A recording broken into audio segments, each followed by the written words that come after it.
Jean, chapitre 10. En vérité, je vous le dis, celui qui n'entre pas dans l'enclos des brebis par la porte mais s'y introduit par un autre endroit est un voleur et un brigand. Mais celui qui entre par la porte est le berger des brebis. Le gardien lui ouvre et les brebis écoutent sa voix. Il appelle par leur nom les brebis qui lui appartiennent et il les conduit dehors. Lorsqu'il les a toutes fait sortir, il marche devant elles et les brebis le suivent, parce qu'elles connaissent sa voix. Elles ne suivront pas un étranger, mais elles fuiront au contraire loin de lui, parce qu'elles ne connaissent pas la voix des étrangers. Jésus leur dit cette parabole, mais ils ne comprirent pas de quoi il leur parlait. Jésus leur dit encore, en vérité, je vous le dis, je suis la porte des brebis. Tous ceux qui sont venus avant moi sont des voleurs et des brigands, mais les brebis ne les ont pas écoutés. C'est moi qui suis la porte. Si quelqu'un entre par moi, il sera sauvé. Il entrera et sortira, et il trouvera de quoi se nourrir. Le voleur ne vient que pour voler, égorger et détruire. Moi, je suis venu afin que les brebis aient la vie et qu'elles l'aient en abondance. Je suis le bon berger. Le bon berger donne sa vie pour ses brebis. Le simple salarié, quant à lui, n'est pas le berger et les brebis ne lui appartiennent pas.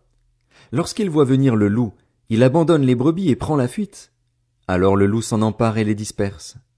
Le simple salarié s'enfuit, car il travaille pour de l'argent et ne se soucie pas des brebis. Moi, je suis le bon berger.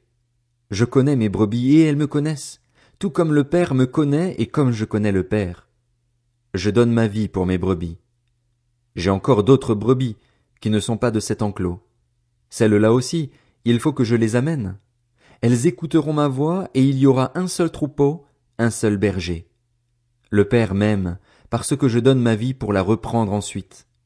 Personne ne me l'enlève, mais je la donne de moi-même. J'ai le pouvoir de la donner et j'ai le pouvoir de la reprendre. Tel est l'ordre que j'ai reçu de mon Père. Ces paroles provoquèrent de nouveau une division parmi les Juifs. Beaucoup d'entre eux disaient « Il a un démon, il est fou, pourquoi l'écoutez-vous » D'autres disaient « Ce ne sont pas les paroles d'un démoniaque. Un démon peut-il ouvrir les yeux des aveugles ?» On célébrait alors à Jérusalem la fête de la dédicace. C'était l'hiver. Jésus marchait dans le temple, sous le portique de Salomon. Les Juifs l'entourèrent et lui dirent « Jusqu'à quand nous laisseras-tu dans l'incertitude? Si tu es le Messie, dis-le-nous franchement. » Jésus leur répondit « Je vous l'ai dit et vous ne croyez pas. Les œuvres que je fais au nom de mon Père témoignent en ma faveur, mais vous ne croyez pas parce que vous ne faites pas partie de mes brebis, comme je vous l'ai dit. Mes brebis écoutent ma voix, je les connais et elles me suivent. Je leur donne la vie éternelle. Elles ne périront jamais et personne ne pourra les arracher à ma main. Mon Père, qui me les a donnés, est plus grand que tous et personne ne peut les arracher à la main de mon Père. Le Père et moi, nous sommes un. » Alors les Juifs prirent de nouveau des pierres pour le lapider. Jésus leur dit « Je vous ai fait voir beaucoup de belles œuvres qui viennent de mon Père. À cause de laquelle me lapidez-vous » Les Juifs lui répondirent « Ce n'est pas pour une belle œuvre que nous te lapidons, mais pour un blasphème, parce que toi, qui es un être humain, tu te fais Dieu. » Jésus leur répondit « N'est-il pas écrit dans votre loi, j'ai dit, vous êtes des dieux?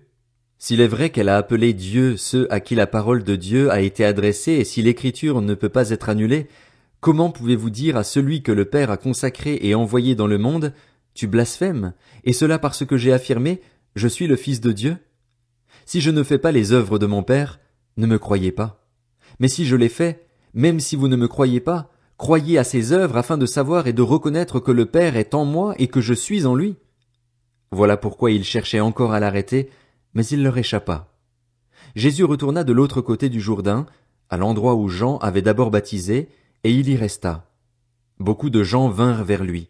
Ils disaient, Jean n'a fait aucun signe miraculeux, mais tout ce qu'il a dit à propos de cet homme était vrai. Et là, beaucoup crurent en lui.